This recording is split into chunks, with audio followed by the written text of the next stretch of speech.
Então o Brasil é um país sem leitores porque é um país sem escola. Escola de verdade. Porque escola, só pelo nome, temos 200 mil.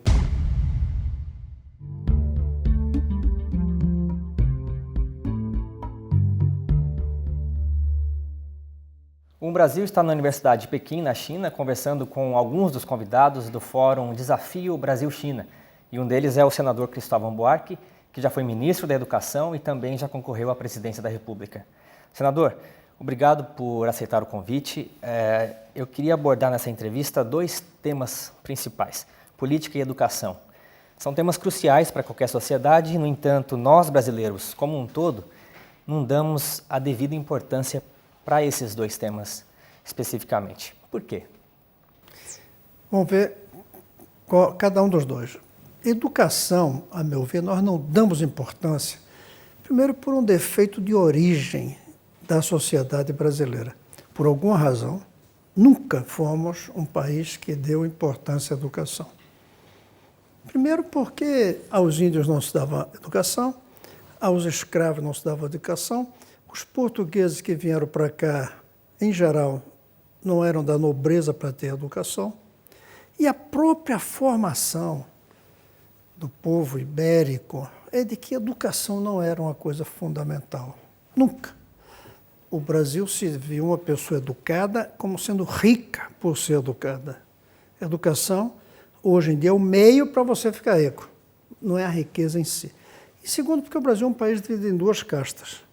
Quando se descobriu que a educação era importante, começaram a dar educação à parte de cima e se abandonou a parte de baixo, como se abandonou o transporte, água, esgoto, saúde, segurança, tudo, e a educação também. Houve um tempo em que a educação passou a ser importante, mas para a minoria. Tinha boas escolas públicas, lembra-se quando diziam isso? Quando o povo veio morar nas cidades e entrou nas escolas, aí a elite abandonou a educação. Eu acho que essas são as duas causas fundamentais.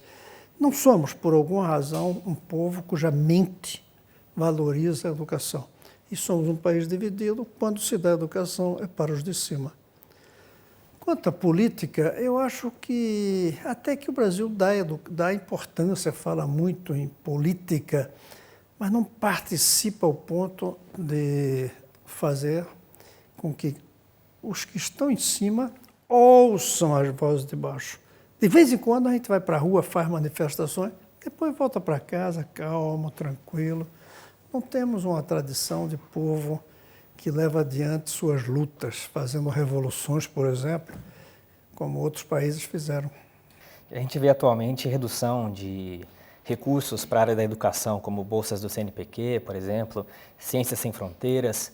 A gente sabe que a gente está num momento de ajuste fiscal, mas não teria como, mesmo em situações como essa, preservar a educação? Veja bem, aí o problema é que não tem dinheiro. E quando não tem dinheiro, você tem que apertar. E estamos apertando em tudo. Não se pode dizer que está sendo mais em educação do que para outros lugares. Ao contrário, a lei do teto, que diz que não se pode gastar mais de um ano para o outro, a não ser corrigido pela inflação, liberou a educação. Uhum. Agora a gente pode gastar mais em educação, desde que tire de algum lugar. Essa é a diferença. Antigamente nós reivindicávamos mais dinheiro para a educação. Agora não basta reivindicar, agora é preciso lutar, porque é preciso dizer de onde sai. Além disso, com a falta de dinheiro que está aí, por conta de responsabilidades que se fez nos últimos tempos, vai ser preciso reduzir ineficiências. Por exemplo, a educação gasta-se menos do que devia, mas o que se gasta mal. Uhum. Tem vazamentos na educação. Professores muitos fora de sala de aula, por exemplo. É um exemplo. Não se usa tecnologias modernas que podem aumentar o número de alunos, como no ensino à distância. A gente vai ter que ser mais eficiente, vai ter que dizer de onde sai o dinheiro e, ao mesmo tempo, vai ter que buscar dinheiro fora do governo, fora do Estado. Isso daí é uma tendência que vai daqui para frente. Aqui mesmo, onde a gente está falando, na China, aqui se busca muito dinheiro fora do governo. Quanto a programa como Ciências Sem Fronteiras, temos que reconhecer que não foi um programa que tenha desenvolvido a ciência e a tecnologia no Brasil. Foi um programa que beneficiou pessoas, não beneficiou o sistema científico e tecnológico. Claro que é melhor gastar dinheiro com isso do que fazer prédios monumentais como o Brasil fez. Eu prefiro pagar para alguém ficar 6 meses no exterior, só vendo que o exterior, o metrô funciona, do que fazer um prédio de luxo, como o governo fez tantos, em tanto tempo.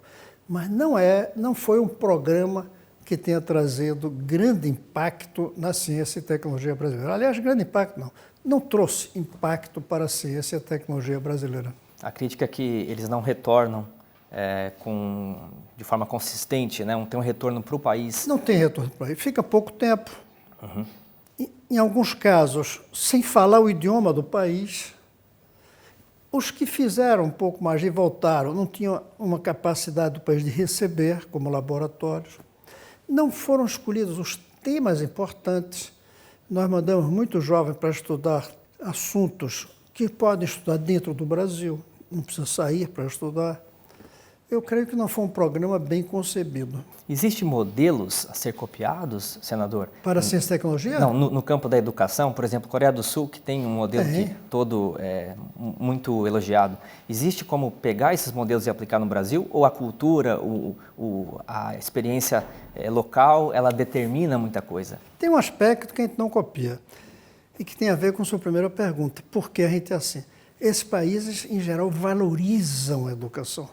Eu conversei há pouco com um senhor que foi até embaixador da Palestina. Ele dizia que uma vez ele ouviu do pai dele, palestino, que ele preferia ver o filho, de repente, desaparecer, indo embora, do que deixar a escola. Vê que coisa chocante até para nós. Sim. A gente não tem isso. Isso a gente não vai copiar da Coreia do Sul, nem do Oriente. São países que dão valor à educação. O resto dá para copiar. Bastava o Brasil querer. Mas aí são duas coisas. Um é como é que é dentro da sala de aula, o método educativo. O outro é como é no conjunto do sistema, o método educacionista. O educador, eu creio que a gente deve respeitar a sala de aula. Cada professor tem que ter liberdade na sua sala. Agora, o sistema, eu acho que não tem jeito a não ser federalizando. Não vamos dar um salto no sistema que está aí. Esse sistema que está aí está viciado, foi degradado. Nós temos que criar um novo sistema que vá substituindo o que está aí.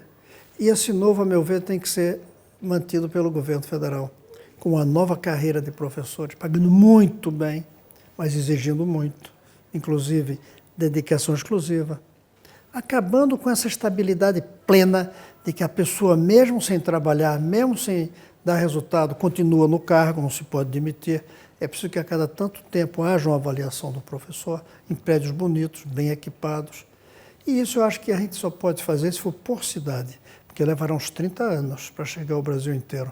Mas em 2 anos você faz na cidade. Na hora que a gente fizer 200, 500 cidades, e todo mundo vê que nessas cidades nós ficamos iguais aos melhores países do mundo, como a China conseguiu com Xangai, conseguiu com Hong Kong. O conjunto da China não está tão bom, mas algumas cidades sim. Se a gente conseguisse isso, ninguém parava mais. A questão de sermos um país de não leitores, né? Pesquisas indicam que nós lemos uma média de 5 livros por ano. Isso também vem dessa parte cultural. A escola, ela dá acesso ao livro. A família, ela dá essa mesma importância para a leitura? Não tem como ter um país de leitores enquanto não formos um país de educação. Não tem como. A leitura vem da educação. É verdade que não só da escola. Um amigo influencia mais um jovem a ser leitor do que um bom professor. O amigo que leva para a droga ou para o livro, mais do que o professor. Mas é a escola que faz o leitor. E depois, a escola fazendo o leitor, esses leitores, quando forem pais, vão ajudar a fazer os seus filhos leitores também. Então, o Brasil é um país sem leitores porque é um país sem escola. Escola de verdade. Porque escola, só pelo nome, temos 200 mil. Mas escola no sentido de professor bem preparado, bem motivado, bem dedicado, com prédio bonito, com equipamentos modernos. Isso nós não temos quase. Então não temos leitores. As crianças elas estão indo mais à escola. Esse desafio nós conseguimos superar, né, do acesso. Mas a escola brasileira ela ensina as crianças a pensarem? Não, não é só que não ensina a pensar. Nós demos um salto grande em conseguir que as crianças se matriculem. Pouco mais que isso. Mas a escola só é escola, e as crianças só estão na escola quando se matricula, frequenta, fica o dia inteiro e permanece até o fim do ensino médio com qualidade. Nós, obviamente, não temos qualidade, só 40% fica até o fim do ensino médio. Durante o dia, os alunos não ficam até o final. As crianças ficam 2h30, 3 em média. Devia ficar 6 na escola, horário integral. E, além disso, nem frequenta todo dia. Então, o que nós conseguimos foi matricular. E comemoramos isso. E tem mais. Conseguimos matricular 95, 97. A gente devia pedir desculpa porque tem 3 a 5% fora da escola, sem nem ao menos a matrícula. É muito 3%. Nós temos 50 milhões na escola. 3% do total vai dar um número bastante grande de crianças que não foram matriculadas. Mas só dá para a gente comemorar quando 100% estiverem matriculadas, frequentando, permanecendo até o fim do ensino médio com qualidade. Até lá não dá para comemorar. Estamos nos iludindo quando a gente diz, já vencemos uma parte, agora todo mundo está matriculado. É verdade que já foi pior. 30 anos atrás, só a gente tinha 20% que nem matriculado estava. Graças, sobretudo, a Bolsa Escola e Bolsa Família, hoje se matriculam, mas não frequentam. Quais foram os maiores desafios que o senhor encontrou quando tinha a caneta na mão, quando era ministro da Educação? Não ter um presidente que quisesse fazer o dever de casa. E isso eu acho que foi a razão até de eu ser demitido, quando eu disse ao presidente Lula, olhando no olho dele, que nós não estávamos fazendo o dever de casa. Eu disse isso e viajei para me encontrar com ele na Índia, na missão oficial. No meio do caminho ele me demitiu. Eu acho que foi a gota d'água, quando eu disse, nós não estamos fazendo o dever de casa, presidente. E não estava por uma razão simples. O Lula é um gênio da política. E ele sabe que o que dá voto é fazer universidade. O que dá voto é botar o filho de um pedreiro na universidade. Isso dá voto. Mas botar todos os filhos dos pedreiros com condições de disputar com os filhos dos ricos, quem entra na universidade, isso não dá voto. E ele é um gênio, entendeu que o voto era a universidade. E, de fato, fez 8 universidades federais, criou o ProUni, ampliou o FIES, aumentou o número de universitários bastante, mas péssima qualidade, porque não melhorou a educação de base. Não existe como ter um sistema universitário bom com um sistema de educação de base ruim. Você pode ter uma universidade, 2, 3 boas, porque você pega os melhores, um tiquinho e põe.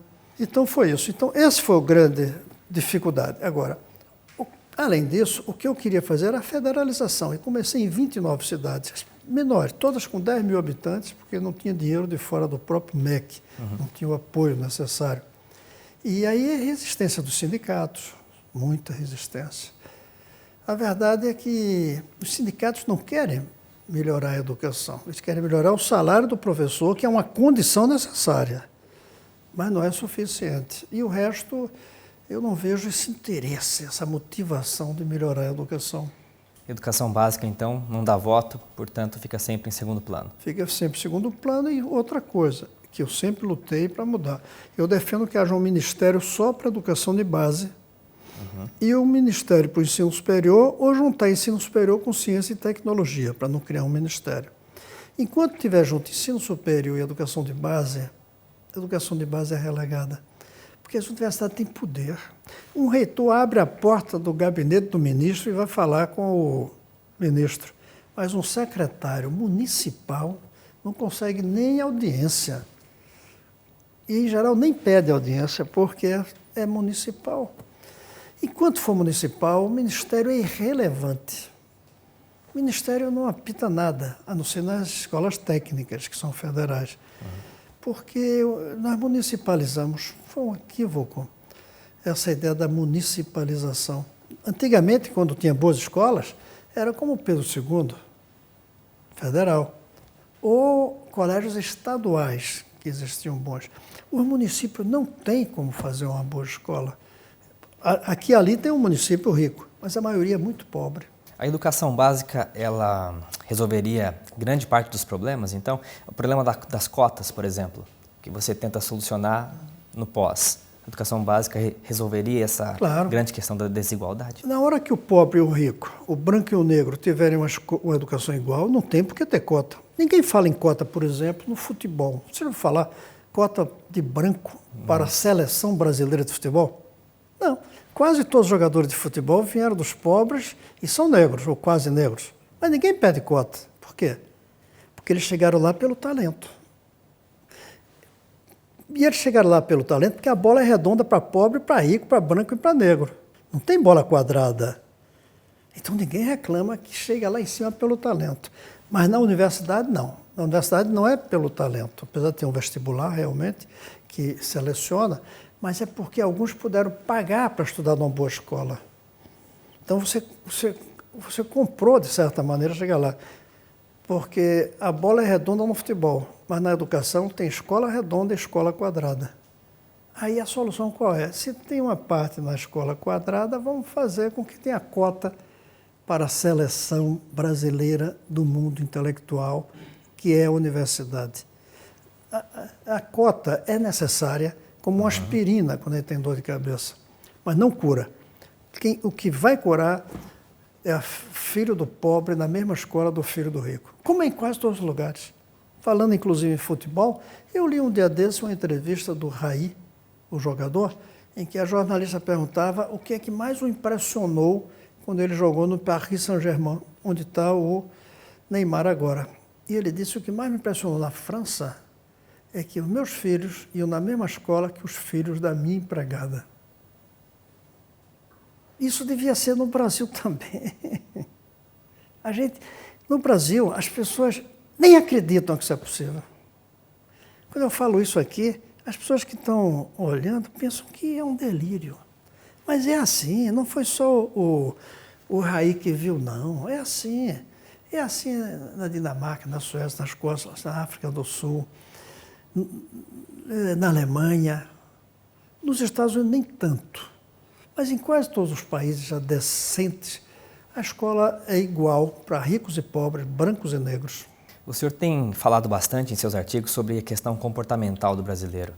E a gente, no Brasil, busca muito isso, discutir as raízes dos problemas e, frequentemente, o debate caminha para a questão dos privilégios. Queria que o senhor comentasse um pouquinho sobre isso, sendo um senador da República, que tem acesso a muitos privilégios. Eu não uso privilégio, nem salário. Desde que me aposentei na UNB como professor, fiquei com salário de professor. Não uso carro, eu sou de Brasília, por isso acho que não deveria usar apartamento. E nem ajuda, porque poderia pegar uma ajuda, não tenho. Eu sou contra os privilégios, todos esses. Agora, há privilégios muito mais amplos na sociedade, e não só de juízes também. Muitos sindicatos conseguiram privilégio. Olha, a diferença entre privilégio e direito é o seguinte: privilégio é tudo aquilo que você consegue que não dá para todo mundo ter. Então é privilégio. Agora, tem dois tipos de privilégio. Tem o privilégio legítimo pelo talento. Eu estou falando muito de futebol, nem sou ligado nisso. Neymar deve ser um dos maiores salários hoje do mundo. É um privilégio pelo talento. Então é um privilégio legítimo. E tem outros privilégios por conquistas. Se Neymar não joga bem, já não é mais um privilégio legítimo e vão chutá-lo, como chutam no Brasil qualquer técnico de futebol que perde 2, 3 jogos. Aí tem que acabar com os privilégios. É uma vergonha a quantidade de privilégios, mas tem uma lógica. É a origem do Brasil. Um dia desses me pediram para participar de um livro que é Por que Somos Assim? Eu acho que nós somos desse jeito, não vamos agora entrar no detalhe, não dá tempo, porque aquele Pero Vaz de Caminha disse: em se plantando nessa terra tudo dá. Se tudo dá, para que trabalhar? Para que estudar? Para que ciência e tecnologia? Nós nos acomodamos, apenas colhendo o que dava. Além disso, inventamos de produzir com as mãos dos escravos, e não todo mundo trabalhando. Criamos negros escravos e brancos livres. Criamos um privilégio aí. E nos acostumamos com isso. Então, é uma sociedade que, desde o início, nasceu com privilégios. E está difícil romper. Mas a única maneira que eu acho que a gente vai romper é a escola igual para todos. E aí, quem vai ter privilégio é pelo talento. E esse privilégio será legítimo. É o privilégio de um grande cirurgião, de um grande jogador de futebol, de um grande artista. Esses são privilégios legítimos. Eu não vejo como tais o nosso de parlamentar. Mas, para mim, o pior privilégio, que é vergonhoso, é que nós que somos encarregados de resolver os problemas do povo, colocamos nossos filhos em escola particular e vamos ao hospital particular. Esse é o pior privilégio. Devia ser proibido pessoas que têm cargos eletivos ter filhos em escolas particulares e usarem serviços particulares de saúde. Devia ser proibido. Eu acho que isso ajudaria a mudar o Brasil. Bom, comportamento se muda com novos hábitos, né? E o senhor conseguiu em Brasília, quando era governador do Distrito Federal, implementar uma mudança de hábito no trânsito, que é a faixa de pedestre que funciona. Pelo menos é uma das cidades uma das poucas que eu vi isso funcionar. Como que foi esse processo? Como que o senhor conseguiu fazer isso? Foi dizer, isso não é uma questão da engenharia de trânsito, isso é uma questão da educação. Nós educamos as pessoas para isso. E sabe quem a gente indicou mais? As crianças. As crianças iam no banco de trás e começavam a dizer, pai, tem um pedestre que quer atravessar. As crianças sentiam-se empoderadas, com poder, e queriam que parasse. Do mesmo jeito que pede que o pai pare de fumar. Então, nós fizemos uma campanha educacional, educativa no trânsito. Mas aí tem outra coisa que eu gosto de citar, que tem a ver com isso. Eu não construí hospital e consegui aumentar muito o número de leitos nos hospitais. Como? Reduzindo o número de doentes. É outra maneira de você conceber a gestão. No Brasil, a gestão é o prédio, o equipamento, a placa dizendo que o governador... Eu não botei uma placa em hospital novo. Reformei algumas. Agora, consegui leitos. Por quê? O trânsito funcionando já diminuiu o número de politraumatizados. Coloquei água e esgoto nas casas, já reduz doença. Criei um sistema que chamamos de saúde em casa. Ninguém precisava andar muito para ter um médico. É uma casinha alugada com um médico e um enfermeiro. Com isso, você acaba com muita da demanda dos hospitais. Nós precisamos deshospitalizar a saúde no Brasil. Eu fico contente que você lembre isso do trânsito, mas eu acho que foi um governo meu que mudou a maneira de pensar como governar. Uma lógica diferente. Pagar ao menino, à mãe, para que o menino estude, por exemplo. Isso é uma evolução. Hoje todo mundo aceita, né? Mas quando essa ideia foi falada pela primeira vez na Universidade de Brasília, acharam que eu era louco. Aí eu me lembro que eu disse para um cara, mas você recebeu uma bolsa para fazer um doutorado na França depois de ser engenheiro. Por que eu não posso dar uma bolsa para uma criança que não pode ficar na escola porque tem que trabalhar? Aí disseram que era muito caro. Aí a gente fez as contas, mostrou que não era. Eu acho que o que o Brasil precisa é mudar a mentalidade. Eu fui um governador que ajudou a mudar a mentalidade. Como que o senhor enxerga essa polarização atual da política? Com muita tristeza, porque virou uma sectarização. Antigamente, a gente debatia para ver se um convencia o outro. Acabou isso. Eu não consigo mais convencer. As pessoas estão cheias de certezas. E aí não se convence. E certeza é prova de estupidez. Uma pessoa que tem muita certeza não é muito inteligente. Você tem que ter convicção. Isso sim. Sem ter certeza, aceitando mudar suas posições. O Brasil fez o contrário nos últimos anos. Nós abrimos mão das convicções e caímos em certezas definidas por narrativas que nem sempre são as verdadeiras. É uma pena. Talvez esse seja um dos maiores problemas da política hoje no Brasil, a incapacidade de dialogar. E aí acontece a tragédia de um país que não tem coesão, que a China é um exemplo de que é coesão. E a outra coisa que a gente não tem é rumo para o longo prazo que a China ensina que tem. Claro que a gente não pode copiar a maneira da China, que é um partido único, que é um regime que controla as coisas, que lá a gente tem que ser democracia. Mas tem que ser democracia como tem a França, Estados Unidos, Inglaterra, porque tem algo que une. Ou é um líder carismático, às vezes, ou é uma força viva que vem dos fundadores. A gente está sem isso. E o país se dividiu em 1000 republiquetas, 1000 corporações, 1000 gêniozinhos ou 1000 donos da verdade, e aí todo mundo brigando com todo mundo. Nem coesão, nem rumo de longo prazo. Essa é a nossa tragédia hoje. E nesse cenário a gente vê a ascensão de pessoas como Bolsonaro, por exemplo. Como que o senhor vê isso? Eu vejo assustado no caso do Bolsonaro, porque ele representa uma volta ao passado autoritário. Mas eu temo também alguns que seriam a volta ao passado populista, em que se podia gastar mais do que se tinha, e aí gera o problema que a gente tem hoje, como você começou, de estar cortando verba para a educação, porque se gastou demais. Gente, e eu disse na época, não se pode botar o mesmo tijolo para fazer um estádio e uma escola. Ou você faz um estádio e uma escola. E a gente inventou de fazer Copa do Mundo e Olimpíadas. Aí não fez as escolas. Porque não tem um tijolo, não se usa em 2 lugares. E R$1 também não. Você compra um tijolo para quê? Ou compra um tijolo para ler. A não ser que usemos a ilusão da inflação. Que a gente pega 2 mais 2, 4. Só tem 3. Aí a gente diz que esses 4 valem 3, que é a inflação. Não é? Fica valendo menos. Você não diminui o salário, diminui a quantidade de mercadoria no carrinho do supermercado. Pior é que no Brasil as pessoas não aceitam reduzir o salário, mas aceitam reduzir a quantidade de mercadoria no carrinho do supermercado. É interessante essa tragédia da mente monetária brasileira. Nós aceitamos inflação.